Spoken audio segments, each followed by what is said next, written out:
Hello dear student and friend, welcome to my YouTube channel. इस video में मैं आपको कक्षा 9 सामाजिक विज्ञान, ठीक है, कक्षा 9वीं सामाजिक विज्ञान का भूगोल का अध्याय 2 पढ़ाऊंगा, ठीक है, मीन्स समझाऊंगा। तो अध्याय 2 जिसका नाम है भारत का भौतिक स्वरूप। तो किताब का वैसे नाम आप बोल सकते हो कि समकालीन भारत 1 है, और क्लास 10th में जाओगे तो उसमें समकालीन भारत 2 है, भूगोल के किताब का नाम। तो इसमें अध्याय 2 पढ़ेंगे जिसका ये भाग 2 रहेगा। भाग 1 था, उसमें मैंने आपको भारत की भौगोलिक आकृतियों को 6 भागों में विभाजित किया गया था। तो उन 6 भागों के अलग अलग टॉपिक थे, ठीक है, अलग अलग टॉपिक में मतलब उनको अलग अलग भागों में मैंने जो बांटा था उसी के अनुसार मैंने उसमें हिमालय पर्वत श्रृंखला पहला और उत्तरी मैदान, ठीक है, उन दोनों को मैंने भाग 1 में समझाया था। और इसमें जो है हम प्रायद्वीप पठार और भारतीय मरुस्थल समझेंगे। तो इससे पहले के वीडियो आपको ऊपर आई बटन में या फिर उन सभी वीडियो का लिंक आपको नीचे डिस्क्रिप्शन बॉक्स में मिल जाएगा। वीडियो के टाइटल पे क्लिक करना, डिस्क्रिप्शन बॉक्स खुल जाएगा। वैसे जब वीडियो ख़त्म होगा तो वीडियो के एंड में भी मैं बता दूंगा कि बाकी सभी वीडियो जो है आपको कहाँ मिलेगा। तो चलिए समय वेस्ट ना करते हुए इसे बारीकी से समझते हैं। तो वीडियो स्टार्ट होने से पहले आपको एक महत्वपूर्ण जानकारी दे दूं कि आपका जो एग्ज़ाम होगा नवंबर से दिसंबर में 2021-22 में, ठीक है, नए सीज़न में, तो इसमें आपके जितने भी प्रश्न आएंगे वह सभी प्रश्न MCQ टाइप के आएंगे, ठीक है। MCQ यानी कि मल्टीपल चॉइस क्वेश्चन, हिंदी में बोलेंगे बहुविकल्पीय प्रश्न।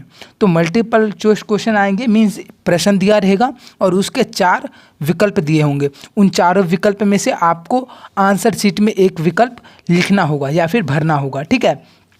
तो अब ये मल्टीपल चॉइस क्वेश्चन जो है वह सारे जितने भी हमारे CBSE के वेबसाइट पर अपलोड किया गया था वह जो था वह इंग्लिश मीडियम में था। तो मैंने क्लास 10th के हिंदी मीडियम में जो है अभी कन्वर्ट कर ही रहा हूँ। तो जैसे क्लास 10th के हिंदी मीडियम में कन्वर्ट हो जाता है तो फिर मैं क्लास 9th का भी देखूंगा। बट आपके अलग अलग अध्याय के जो MCQ क्वेश्चन है अगर आपको चाहिए, उस पर वीडियो चाहिए, तो आप सिंपली नीचे कमेंट कर सकते हो। मैं आपके एग्ज़ाम की तैयारी हेतु मल्टीपल चॉइस क्वेश्चन यानी कि बहुविकल्पीय प्रश्न पर वीडियो अवश्य लाऊंगा। और जैसा कि आपको पता होगा कि भारत का भौतिक स्वरूप, इस पर भाग 1 था जिसमें हमने हिमालय पर्वत श्रृंखला और उत्तरी मैदान के बारे में पढ़ा था। और इस वीडियो में प्रायद्वीप पठार और भारतीय मरुस्थल के बारे में बहुत अच्छे से बारीकी से समझेंगे। और इसके वीडियो के लास्ट में मैं आपसे एक मल्टीपल चॉइस प्रश्न यानी कि बहुविकल्पीय प्रश्न भी पूछूंगा। और अब आगे जितने भी वीडियोस आएंगे उन सभी के वीडियो में 1, 2, 3 या फिर जितने भी हो सकेंगे उतने मल्टीपल चॉइस क्वेश्चन पूछता रहूँगा जैसे जैसे वीडियोस आएंगे। तो जैसा कि आपको पता होगा पहला भाग 1 देखे होंगे, तो उसमें मैंने आपको बताया था कि भारत की भौगोलिक आकृतियों को 6 भागों में विभाजित किया गया है, ठीक है, हिमालय पर्वत श्रृंखला और उत्तरी मैदान, जो कि मैं भाग 1 में पढ़ा चुका हूँ। फिर प्रायद्वीप पठार और भारतीय मरुस्थल, जो कि हम इस भाग में पढ़ेंगे। और नेक्स्ट है तटीय मैदान और द्वीपीय समूह, जो कि आने वाले भाग 3 में पढ़ेंगे। और आपका कमेंट रहा तो उसके बाद क्वेश्चन आंसर आने के बाद यानी कि भाग 5 में और 6 में 7 में उन भाग में मैं MCQ क्वेश्चन भी ले आऊँगा, ठीक है, बहुविकल्पीय प्रश्न आपके एग्ज़ाम की तैयारी हेतु। तो यहाँ पर सबसे पहले हम पढ़ेंगे प्रायद्वीप पठार। अब प्रायद्वीप पठार क्या होता है? तो प्रायद्वीप पठार गोंडवाना भूमि का एक मेज की आकृति वाला स्थल है। प्रायद्वीप पठार क्या है? गोंडवाना भूमि जो है उस पर एक मेज की तरह आकृति वाला। अब प्रायद्वीप पठार जैसे हमारी मेज जो होती है, तो प्रायद्वीप पठार जो है वह मेज की तरह दिखती है। अब मेज कैसे होता है? 4 पैर होता है, तो उस प्रकार से नहीं, जिस प्रकार से मेज की पूरी आकृति होती है उसी प्रकार से हमारा प्रायद्वीप पठार जो है वह दिखता है। यह पुराने क्रिस्टलीय आग्नेय तथा रूपांतरित शैलों से बना है। प्रायद्वीप पठार जो है वह किससे बना है? पुराने क्रिस्टलीय आग्नेय तथा रूपांतरित शैलों से बना है। अब आपका इस प्रकार से भी प्रश्न बन सकता है कि प्रायद्वीप पठार जो है वह किस शैलों से बना है, ठीक है, किन शैलों से बना है। आपके ऑप्शन में दे देगा पहला क्रिस्टलीय, दूसरा दे देगा आग्नेय, और तीसरा दे देगा रूपांतरित, और चौथा दे देगा कि इनमें से सभी या फिर उपयुक्त सभी। तो आपको उपयुक्त सभी पे क्लिक, मतलब उपयुक्त सभी जो होगा वो सही आंसर हो जाएगा। तो अब एक एक लाइन से जो है MCQ क्वेश्चन बन सकते हैं, तो आप इन्हें लिख लेना और MCQ बना लेना। अन्यथा कमेंट रहा तो मैं ही MCQ पर वीडियो ले आऊँगा, ठीक है, यानी कि बहुविकल्पीय प्रश्न पे वीडियोस ले आऊँगा। नेक्स्ट बिंदु है, इस पठारी भाग में चौड़ी तथा छिछली घाटियाँ एवं गोलाकार पहाड़ियाँ पाई जाती है। प्रायद्वीप पठार जो है उसमर, ठीक है, प्रायद्वीप पठार में चौड़ी तथा छिछली घाटियाँ पाई जाती हैं और गोलाकार पहाड़ियाँ पाई जाती हैं प्रायद्वीप पठार में। अब प्रायद्वीप पठार के दो मुख्य भाग होते हैं, ठीक है, प्रायद्वीप पठार जो है उनके दो मुख्य भाग होते हैं, मध्य उच्च भूमि और दक्कन का पठार, ठीक है, मध्य उच्च भूमि और दक्कन का पठार। तो दक्कन का पठार और मध्य उच्च भूमि के बारे में अगले पेज में और अच्छे से फुल डिटेल में समझते हैं। तो प्रायद्वीप पठार के दो भाग थे, मध्य उच्च भूमि और दक्कन का पठार। तो पहले मध्य उच्च भूमि के बारे में देखते हैं। नर्मदा नदी के उत्तर में प्रायद्वीप पठार का वह भाग जो कि मालवा के पठार के अधिकतर भागों में फैला है, मध्य उच्च भूमि के नाम से जाना जाता है। तो मालवा का पठार, ठीक है, और दक्कन का पठार, वे दोनों क्या होते हैं, तो वह जो है मैं आपको नेक्स्ट पेज पर अच्छे से बता दूंगा। खैर आपको इतना बता देता हूं कि नर्मदा नदी जो है उसे दो भागों में विभाजित करती है। नर्मदा नदी पठारीय क्षेत्र को, एक जो है वह हमारा हो जाता है दक्षिण का पठार और एक हो जाता है उत्तर के पठार, ठीक है। तो एक को मालवा के पठार के नाम से जानते हैं और एक को दक्षिण की ओर जो है उसे हम दक्कन पठार के नाम से जानते हैं, और जो उत्तर की ओर है उसे हम मालवा पठार के नाम से जानते हैं। सो आगे मैं बता दूंगा आपको फुल डिटेल में। तो यहाँ पर टोटल यह बताया जा रहा है कि नर्मदा नदी के उत्तर में, ठीक है, अब नर्मदा नदी जो है उसके उत्तर में यानी कि मालवा पठार, ठीक है, मालवा पठार है नर्मदा नदी के उत्तर में। तो नर्मदा नदी के उत्तर में मालवा पठार के ऊपर जो है वे प्रायद्वीप पठार के कुछ भाग जो है वे फैले हुए हैं, ठीक है। मान लो ये प्रायद्वीप पठार है, ठीक है, सॉरी ये मान लो कि ये मालवा का पठार है। तो इसके अधिकतर भागों में जो है हमारा इस प्रकार से जो पठार जो फैली हुई है इसी को हम मध्य उच्च भूमि के नाम से जानते हैं, ठीक है। अब नेक्स्ट बिंदु है हमारा, इस क्षेत्र में बहने वाली नदियां चंबल, सिंधु, बेतवा तथा केन दक्षिण से पूरब की ओर बहती है। अब ये जो हमारा क्षेत्र है मध्य उच्च भूमि उसमें कुछ नदियां बहती हैं दक्षिण से लेकर के उत्तर पूर्व तक, ठीक है, दक्षिण पश्चिम से लेकर के उत्तर पूर्व की तरफ बहती है। तो वो कौन कौन सी नदी है, चंबल, सिंधु, बेतवा और केन, ये चारों नदियां हैं, ठीक है, ये चारों नदियां हैं। नेक्स्ट बिंदु है, मध्य उच्च भूमि पश्चिम में चौड़ी लेकिन पूर्व में संकीर्ण है। तो यहाँ पर चौड़ी लिखा गया है, सो यहाँ पर आप चौड़ी लिख लेना, ठीक है, च पे ओ की मात्रा और ड पे ई की मात्रा, ठीक है, बड़ी ई की मात्रा चौड़ी, पश्चिम में चौड़ी और पूर्व में संकीर्ण है। सो प्रायद्वीप पठार में मध्य उच्च भूमि का एक और पॉइंट रह जाता है, वह इस पठार के पूर्वी विस्तार को स्थानीय रूप से बुंदेलखंड तथा बघेलखंड के नाम से जाना जाता है। प्रायद्वीप पठार में जो मध्य उच्च भूमि है उसके विस्तार को हम बुंदेलखंड और बघेलखंड के नाम से जानते हैं। अब नेक्स्ट जो है दूसरा भाग प्रायद्वीप पठार का वह दक्कन का पठार। तो दक्कन का पठार, इसे विशाल प्रायद्वीप पठार के नाम से जाना जाता है। दक्कन का पठार जो है उसको हम विशाल प्रायद्वीप पठार के नाम से जानते हैं और यह भारत का विशालतम पठार है। भारत का विशालतम पठार जो है वह है दक्कन का पठार, ठीक है, मीन्स दक्कन का पठार जो है वह सबसे बड़ा पठार है। दक्षिण भारत का मुख्य भूभाग इसी पठार पर स्थित है। हमारा दक्षिण भारत जो है उसका मुख्य भूभाग जो है वह दक्कन के पठार पर ही स्थित है। यह पठार त्रिभुजाकार है। अब दक्कन का पठार कैसा है, आपको ऑप्शन दे दिया जाए कि दक्कन का पठार कैसा है, त्रिभुजाकार, गोलाकार, चतुर्भुजाकार या इनमें से कोई नहीं, तो आप सिंपली त्रिभुजाकार पर क्लिक मतलब त्रिभुजाकार वाले ऑप्शन को चूज़ कर सकते हो। तो इस प्रकार से हमारे दक्कन का पठार का जितना भी महत्वपूर्ण बिंदु था वह समाप्त हो चुका है। और जैसा कि मैंने आपको बताया था कि आपको मैं मध्य उच्च भूमि के बारे में यानी कि दक्कन के पठार के बारे में, नर्मदा नदी जो है वो दो भागों में, पठारी क्षेत्र को दो भागों में विभाजित करती है, तो यहाँ पर मैं आपको बता रहा हूँ। तो यहाँ पर सिंपली आ सकते हो कि नर्मदा नदी पठारी क्षेत्र को दो भागों में विभाजित करती है। कितने भागों में विभाजित करती हैं, दो भागों में। और कौन कौन सी भाग है, उत्तर भाग को मालवा पठार के रूप में जाना जाता है, ठीक है, या मालवा पठार के नाम से जाना जाता है। नर्मदा नदी जो है वो पठारी क्षेत्र को 2 भागों में विभाजित करती है। तो जिसमें उत्तरी वाले भाग को हम मालवा पठार के रूप में जानते हैं और दक्षिणी भाग को दक्कन के पठार के रूप में जानते हैं। ठीक है, तो आप सिंपली आप जान गए होंगे कि नर्मदा नदी जो चलती है, ठीक है, वह पठारी क्षेत्र को 2 भागों में विभाजित करती है। जो उत्तर में है उसको मालवा पठार के रूप में जानते हैं और दक्षिण में है उसको हम दक्कन पठार के रूप में जानते हैं। अब नेक्स्ट प्रायद्वीप पठार का अगला बिंदु है। ठीक है, दक्कन का पठार और मध्य उच्च भूमि का टॉपिक खत्म हो गया, जो कि प्रायद्वीप पठार का 2 भाग था। अब हम दोबारा आ जाते हैं अपने प्रायद्वीप पठार के बिंदु पर। तो प्रायद्वीप पठार का वह क्षेत्र जहाँ काली मृदा पाई जाती है दक्कन ट्रैप कहलाता है। वेरी इंपॉर्टेंट बिंदु। ठीक है, प्रायद्वीप पठार का वह क्षेत्र, प्रायद्वीप पठार का वह क्षेत्र जो काली मृदा, जहाँ काली मृदा पाई जाती है दक्कन ट्रैप कहलाता है। अब प्रायद्वीप पठार जो है वहाँ पर काली मृदा पाई जाती है और जहाँ पर काली मृदा पाई जाती है हम उसी काली मृदा के स्थान को हम दक्कन ट्रैप के नाम से जानते हैं या फिर दक्कन ट्रैप कहते हैं। अब दक्कन ट्रैप बना कैसे है? तो दक्कन ट्रैप ज्वालामुखी से उत्पन्न हुआ है। ठीक है, मतलब दक्कन ट्रैप जो है वह ज्वालामुखी से बना है। जब ज्वालामुखी विस्फोट हुआ होगा तो उसी से काली मृदा आई होगी, तो हम उसी को दक्कन ट्रैप कहते हैं या दक्कन ट्रैप के नाम से जानते हैं। तो हमारा तीसरा टॉपिक जो था प्रायद्वीप पठार, वह टॉपिक खत्म हो चुका है। अब हम आ चुके हैं अपने अगले टॉपिक की तरफ, जो है भारतीय मरुस्थल। तो अब भारतीय मरुस्थल का सबसे पहला और महत्वपूर्ण बिंदु है, जो जिस बिंदु पर आप ज़्यादातर जो है कन्फ्यूज रहते हो कि थार मरुस्थल किसे कहते हैं और भारतीय मरुस्थल क्या है।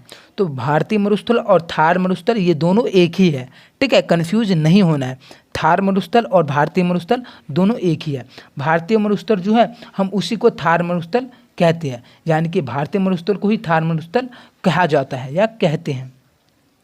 मीन्स आप बोल सकते हो कि भारतीय मरुस्थल को ही थार मरुस्थल के नाम से जाना जाता है। भारत में जो मरुस्थल है हम उसी को थार मरुस्थल कहते हैं। अरावली पहाड़ियों के पश्चिमी किनारे पर थार का मरुस्थल स्थित है। अब थार का मरुस्थल कहाँ स्थित है? अरावली पहाड़ियों के पश्चिम किनारे में। ठीक है, अरावली पहाड़ियों के पश्चिमी किनारे में थार का मरुस्थल स्थित है। नेक्स्ट है, इस क्षेत्र में 150 मिलीमीटर से भी कम वर्षा होती है। अब मरुस्थल है तो वहाँ पर आपको पता होगा कि बहुत ज़्यादा गर्मी होती है, बारिश की संभावना बहुत कम ही होती है। तो वहाँ पर जो है 150 मिलीमीटर से भी कम वर्षा होती है। इस क्षेत्र में वनस्पति बहुत कम है। अब आपको पता होगा कि वहाँ पर बालू जैसी होती है, रेत होती है, रेत ही रेत, तो रेत में वनस्पति हो सकता है? बिल्कुल नहीं। ठीक है, तो उसमें कटीली झाड़ियाँ सब होती है। तो वहाँ पर यही बताया जा रहा है कि भारतीय मरुस्थल या फिर थार मरुस्थल में वनस्पतियाँ बहुत कम होती है, ना कि मात्री होती हैं। थार मरुस्थल में वर्षा ऋतु में ही कुछ नदियाँ दिखाई देती हैं और उसके बाद वह बालू में विलीन हो जाती हैं। ठीक है, तो यहाँ पर बताया जा रहा है कि थार मरुस्थल जो है उसमें एक तो नदियाँ होती नहीं है, और नदियाँ होती है मतलब नदियाँ तो होती है और वो दिखाई कब देती है? तो बारिश के ऋतु में। ठीक है, वर्षा ऋतु में थार मरुस्थल में नदियाँ दिखाई देती है, लेकिन कुछ दिनों बाद जो है वह बालू में विलीन हो जाती है। अब आप बालू में जानते होंगे, आप अपने गांव में होंगे तो बालू में जैसे ही आप पानी डालते हो तो उसके अंदर पानी गायब हो जाता है। ठीक है, तो यहाँ पर यही बताया जा रहा है कि अब बड़ी सी नदियाँ हैं तो कुछ दिन बाद जो है वो नदियाँ बालू के अंदर समा जाता है। तो इसी प्रकार कोई भी जो नदी होती है वह जब तक वर्षा होती है तब तक तो दिखती है, लेकिन वर्षा के कुछ दिनों बाद सारी जितनी भी पानी होती है वो बालू के अंदर चली जाती है, मीन्स विलुप्त, गायब या फिर विलीन हो जाती है। नेक्स्ट इम्पोर्टेंट बिंदु है लूनी नदी। इस क्षेत्र की सबसे बड़ी नदी है। अब ये थार मरुस्थल जो है उसमें सबसे लंबी मतलब सबसे बड़ी नदी जो है, सबसे बड़ी नदी वह नदी है लूनी नदी। वेरी इंपॉर्टेंट टॉपिक है। ठीक है, मीन्स वेरी इंपॉर्टेंट बिंदु है। लूनी नदी इस क्षेत्र का सबसे बड़ा नदी है, याद रखना। लूनी नदी भारतीय या फिर थार मरुस्थल की सबसे बड़ी नदी है। अब थार मरुस्थल के बारे में एक और महत्वपूर्ण बिंदु है, मरुस्थलीय भागों में अर्धचंद्राकार बालू के टीले को बरकान कहा जाता है। कई बार सवाल आ जाता है बरकान किसे कहा जाता है? तो मरुस्थलीय भागों में। अब मरुस्थलीय भाग जो है उसमें अर्धचंद्राकार बालू के टीले जो होती हैं उसी को हम बरकान कहते हैं। अब इस प्रकार से हमारा टॉपिक 4 भी खत्म हो जाता है। और जैसा कि मैंने आपको बताया था कि बहुविकल्पीय प्रश्न आपके लिए आऊँगा, मल्टीपल चॉइस क्वेश्चन जो कि बहुत ही इजी है। मैंने आपको पिछले पॉइंट के लास्ट बिंदु में ही अभी जस्ट बताया था। सो आपका प्रश्न है कि भारतीय मरुस्थलीय क्षेत्र की सबसे बड़ी नदी कौन सी है। ठीक है, कौन सी है? ऑप्शन है आपका चंबल नदी, कोसी नदी, लूनी नदी और गंगा नदी। ठीक है, आप 1 2 3 4 ऐसे भी टैप कर सकते हो, लेकिन आपको नदियों के नाम लिखना है। जैसे कि मैं आपको इसका आंसर नीचे कमेंट करना है। जैसे कि आपका सपोज करिए, मान लीजिए कि इसका आंसर है चंबल नदी, तो आपको चंबल नदी ही कमेंट करना है। यदि आपका आंसर है कोसी नदी, तो आपको कोसी नदी लिख के कमेंट करना है। अगर लूनी नदी है तो लूनी नदी, अगर आपका हिंदी टाइपिंग कीबोर्ड है तो हिंदी में लिख सकते हो, अन्यथा इंग्लिश में लिख सकते हो। सेम इसी प्रकार गंगा नदी आपका ऑप्शन है, तो आपको गंगा नदी टाइप करके लिखना है। आपको ऑप्शन 1 2 3 ऐसे नहीं लिखना। ठीक है, वैसे 1 2 3 ऑप्शन लिखोगे तो वैसे भी वो स्पैम कमेंट में चला जाएगा, यानी कि मेरे पास तो आएगा लेकिन बाकी बच्चों के पास शो नहीं होगा। और अगर टाइप करके लिखोगे तो और भी अच्छी बात है, लंबे समय तक याद रहेगा, क्योंकि कोई चीज़ टाइप करने से या फिर लिखने से लंबे समय तक याद रहता है। तो इसका सही विकल्प जो है वो नीचे कमेंट करना है। 4 विकल्प है। प्रश्न एक बार और दोहरा देता हूं कि भारतीय मरुस्थलीय क्षेत्र की सबसे बड़ी नदी कौन सी है, और आपको 4 ऑप्शन है, चंबल नदी, कोसी नदी, लूनी नदी और गंगा नदी। ठीक है, करेक्ट आंसर, सही विकल्प आपको नीचे कमेंट करना है। अब जैसा कि मैंने आपको बताया था कि डिस्क्रिप्शन बॉक्स कहाँ होता है, तो चलिए मैं आपको डिस्क्रिप्शन बॉक्स बता देता हूँ। तो इस वीडियो का स्पीड जो है थोड़ा तेज हो सकता है, क्योंकि वैसे ही आपका वीडियो बहुत ज़्यादा लंबा हो चुका है। फिर आपको मैं इसमें यह भी बताऊंगा कि डिस्क्रिप्शन बॉक्स कहाँ है, और थोड़ा बेसिक यूज़ भी बता दूंगा, तो उसके लिए वीडियो थोड़ा लंबा हो सकता है और फ़ोन के स्क्रीन में थोड़ा प्रॉब्लम आ सकता है। तो आप वीडियो को जो है उल्टा तरफ से घुमाओगे तो आपके स्क्रीन पर कोई इफेक्ट नहीं आएगा और आपका वीडियो सिंपली सीधा देख सकते हो, या फिर फ़ोन को कहीं रख दो और आप ही दूसरी तरफ से देख सकते हो, क्योंकि मुझे वीडियो को थोड़ा बड़ा दिखाना होता है। अब मैं टैक्स से संबंधित वीडियो बनाता नहीं, जो इतने अच्छे से स्क्रीन को मैं अच्छी तरह से फिट करना जानता हूं, तो इसीलिए जैसे हो पाता है वैसे मैं आपको सिंपल से बेसिक यूज़ और आपको है बता देता हूं कि डिस्क्रिप्शन बॉक्स कहाँ होता है। तो सिंपली आपको अपना यूट्यूब खोल लेना है। यूट्यूब खोलने के बाद आप सब्सक्रिप्शन में, ठीक है, यहाँ पर देख सकते हो कि इधर आपको एक सब्सक्रिप्शन का ऑप्शन मिल जाएगा। वहाँ से आप मेरे यूट्यूब चैनल पर जा करके बाकी जितने भी वीडियोस है वे सभी वीडियोस देख सकते हो। अन्यथा आपको ऊपर यहाँ पर सर्च का ऑप्शन दिख रहा होगा, सर्च का ऑप्शन पर क्लिक करना है। जैसा कि आप सभी को पता होगा, इस वीडियो पर भी आप तो सर्च से आए होंगे या फिर वैसे आपके पास ये वीडियोस आ गए होंगे। तो अब आपको सिंपली लिख देना है GKR। अगर आप पहले सर्च किए होंगे तो आपको पहले ही अध्ययन लिखा आ जाएगा, नहीं तो डाल देना ADH। ठीक है, ADH डालने पे ना आए तो वाई डाल देना, तो अध्ययन आ जाएगा। जैसे कि मैं इसे रिमूव करके दिखा देता हूँ फटाफट। ठीक है, ADH डाला और ये देखो अध्ययन आ गया। इस पर आपको क्लिक करना है। क्लिक करने के बाद अब मैं आपको किसी भी वीडियो पे चला करके दिखा देता हूँ। तो ये वाली जो वीडियो है, ठीक है, यहाँ पर आप देख सकते हो कक्षा 10 सामाजिक विज्ञान हिस्ट्री चैप्टर 1 इन हिंदी। तो ये जो है इसी को हम टाइटल कहते हैं। अब ये टाइटल काम कब करेगा? जब आप इस वीडियो को प्ले करके देखोगे, मीन्स इस वीडियो को चलाओगे। अब यहाँ पर देखो कुछ फीचर्स है, जैसे कि यहाँ पर चैप्टर लिखा आ रहा है और इस पर मैं क्लिक करता हूँ तो देखो ये अलग अलग पार्ट्स मिल जाती हैं। तो सेम ऐसा ही आपके वीडियो में भी मिल जाएगा। जैसे कि यहाँ पर परिचय है तो परिचय का भी पार्ट जोड़ दूंगा, और थोड़ा मैंने चैप्टर के प्लान के बारे में बताया तो ये यहाँ पर डाल दूंगा, और आपका प्रायदीप पठारी यहाँ डाल दूंगा, और अन्य जो भी है उसी प्रकार से डाल दूंगा। अब टेलीग्राम ग्रुप में कैसे जुड़ना है वे आप सिंपली ये 6 जो दिख रहा है इस पर दबाओगे तो सिंपली वो चालू हो जाएगा वीडियो, और यहाँ से आप सिंपली देख सकते हो। अन्यथा वीडियो पे क्लिक कर देना है। ठीक है, अब एक प्रकार से वीडियो चालू ही हो गया है। तो चालू होने के बाद जैसा कि आपको मैंने बताया कि ये जो होता है वह होता है किसी वीडियो का टाइटल। ठीक है, अब ये किसी वीडियो का टाइटल होता है, तो इस पर सपोज करिए मैं क्लिक करता हूँ। जैसे मैंने क्लिक किया तो ये डिस्क्रिप्शन बॉक्स जो है यह खुल चुका है। अब यहाँ पे क्लिक करोगे तो दोबारा कट जाएगा डिस्क्रिप्शन बॉक्स, तो आपको सिंपली यहाँ पर रीड मोर का ऑप्शन दिख रहा होगा, इसी रीड मोर के ऑप्शन पर क्लिक करना है और आपका डिस्क्रिप्शन बॉक्स पूरा खुल चुका है। अब आप स्क्रॉल करके देख सकते हो। अब देखो यहाँ पर जो है अन्य वीडियो प्लेलिस्ट और ये सब मिल जाएगा। तो यहाँ पर कक्षा 9 का भी मैंने दे रखा है, तो आपके वीडियो में भी ये सारे URL जो है लिंक सारे मिल जाएंगे। आप सिंपली देख सकते हो यहाँ पर आपका क्लास 9 का सिलेबस है। ठीक है, आप सिंपली यहाँ पर देख सकते हो अच्छी तरीके से, और इस वीडियो में भी है और आपके बाकी सभी वीडियोस में भी मिल जाएंगे।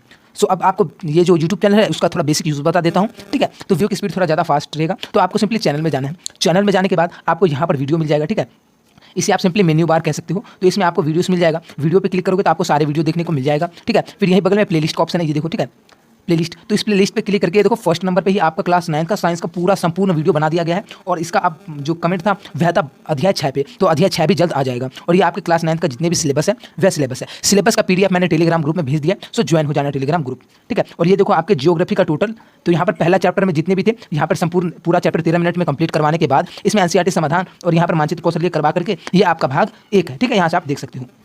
अब आपको यहाँ पर अबाउट के सेक्शन पे आना है और नीचे स्क्रॉल करोगे तो इस पर क्लिक करके टेलीग्राम ग्रुप ज्वाइन कर सकते हो। सो आई होप मैंने जितना भी समझाया आपको समझ में आ गया होगा। यदि आपको ये वीडियो पसंद में आया तो वीडियो को लाइक कीजिए एवं अपने दोस्तों के साथ शेयर कीजिए, और आने वाली वीडियो की सूचना सबसे पहले पाने के लिए आप हमारे यूट्यूब चैनल को सब्सक्राइब करके नोटिफिकेशन बेल को ऑल पे प्रेस कर सकते हो, ताकि जैसे ही अन्य वीडियोस अपलोड हों आपको सूचना मिल जाए सबसे पहले। सो वीडियो देखने के लिए धन्यवाद।